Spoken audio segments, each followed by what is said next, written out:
And people also feel that subsidy has been removed, government want to cut costs, but those in government, they need to cut their costs. And I belong to that school of thought. Oh, okay. So people, especially people in the executive arm of government, the legislative arm of government, you know, who are on bogus salaries and emolument and benefits, they should also cut their costs. I would have been really happy that on Inauguration Day, that it was said that everything is cut by 50, 60%. Then, because it's not just the ordinary Nigerian that cost of protecting governance is reduced. Yes, we'll be one step away from one step away, because they can't keep collecting all the jumbo pay packet they collect, and then you just push all the expenses to the ordinary Nigerian. Because at the end of the day, when you look at it, what exactly is government doing for the people? Because what is government for? It's for the people.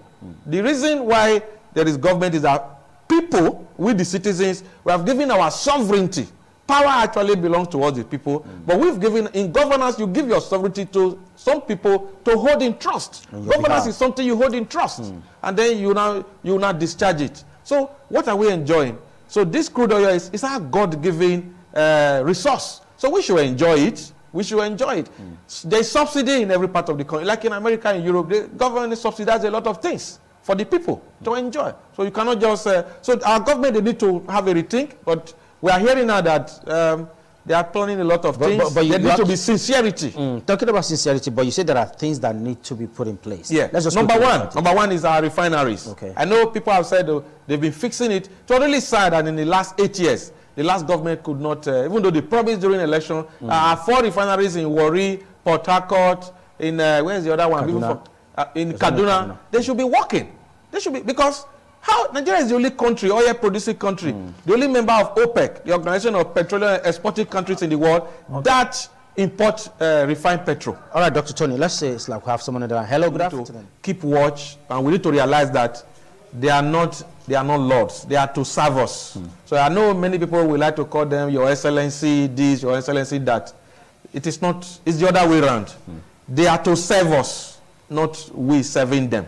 Because what we have in Nigeria is the reverse. It shouldn't be. So those in political office should know that they are servants of the people and not lords over. They are not imperial lords. People serving them. Not people serving them. But you see, maybe a political office holder coming, everybody is kowtowing, bowing all over the place. You know, some people even lying on the floor. No. It's not they are to serve. They are servants. Okay. I wish we can just do one more call as we begin to call it a wrap. Hello, good afternoon. Corruption is one of the major issues affecting us. Cutting down cost of governance is another thing. And having people who are not professionals handling some of this sensitive sector.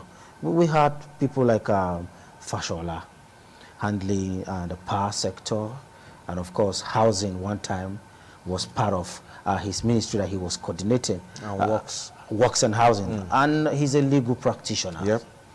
So what should the president do now? Because it's obvious we are yet to start getting names of ministers that are working with him in his cabinet. To an extent, we're yet to start having them. As he's putting up his cabinet together, who should we look out for to have an effective economy? Yeah, I think you said it at the beginning of your talk. Is corruption has to stop.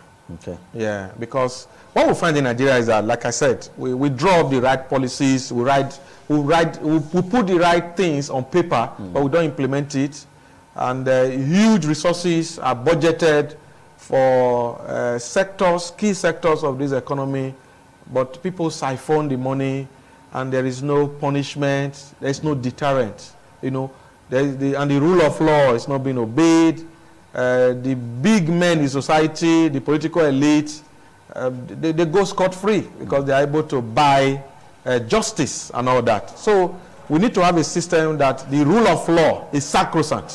When that happens, people know that if they commit, they will be committed. Nigeria will move forward. Okay, thank you so much, Dr.